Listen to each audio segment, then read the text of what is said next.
जैन समाज के परम पूज्य गुरु संत जी का जीवन परिचय। आपका जन्म 10 अक्टूबर 1946 को हुआ।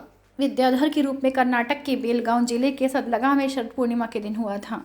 उनके पिता श्री मलप्पा थे, जो बाद में मुनि मल्ली सागर बने। उनकी माता श्रीमंती थी, जो बाद में आरिका समयमती बनी। विद्यासागर जी को 30 जून 1966 में अजमेर में 22 वर्ष की आयु में आचार्य ज्ञान सागर ने दीक्षा दी, जो आचार्य शांति सागर शिष्य थे। आचार्य विद्यासागर जी को 22 नवंबर 1972 में ज्ञान सागर जी द्वारा आचार्य पद दिया गया। केवल विद्यासागर जी के बड़े भाई ग्रस्त थे, उनके अलावा सभी घर के लोग संन्यास ले चुके हैं। उनके भाई अनंतनाथ और शांतिनाथ ने आचार्य विद्यासागर जी से दीक्षा ग्रहण की। मुनि योग सागर जी और मुनि समय सागर जी कहलाए। आचार्य विद्यासागर जी संस्कृत, प्राकृत सहित विभिन्न आधुनिक भाषाओं हिंदी, मराठी, कन्नड़ में विशेषज्ञ स्तर का ज्ञान रखते हैं। उन्होंने हिंदी, संस्कृत की विशाल मात्रा में रचनाएं की हैं। 100 से अधिक शोधार्थियों ने उनके कार्य का मास्टर्स और डॉक्टरेट के लिए अध्ययन किया है।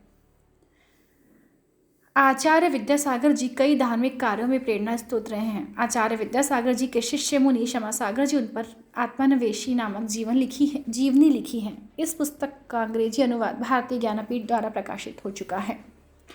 आइए हम थोड़ा जानते हैं आचार्य श्री के बारे में।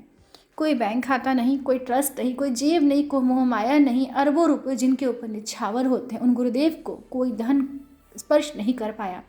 उन्होंने आजीवन चीनी का त्याग, आजीवन नमक का त्याग, आजीवन चटाई का त्याग, आजीवन हरी सब्जी का त्याग, फल का त्याग, अंग्रेजी औषधि का त्याग, सीमित ग्रास भोजन, सीमित अंजलि जल, 24 घंटे में एक बार 365 दिन, आजीवन दही का त्याग, सूखे मेवा का त्याग, तेल का त्याग, भौतिक साधनों का, थूकने का, करवट में बिना शयन, बिना चादर, गद्दे तकिए के सिर्फ तखत पर किसी भी मौसम में वे रहते थे।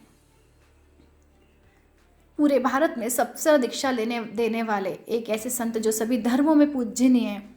शहर से दूर खुले मैदानों में, नदी किनारों, पहाड़ों पर अपनी साधना करने वाले, ब्रह्मचर्य अवस्था में अपने परिवारजनों से चर्चा करने अपने गुरु से स्वीकृति लेते थे और परिजनों को पहले अपने गुरु के पास स्वीकृति लेने भेजते थे। शरीर का तेज ऐसा जिसके आगे सूरज का तेज भी फीका और कांति में चांद भी फीका है।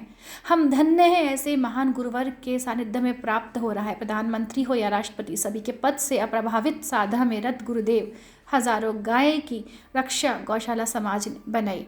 इतना कठिन जीवन के बाद भी मुख मुद्रा स्वर्ग के देव से। नमस्ते गुरुदेव जी।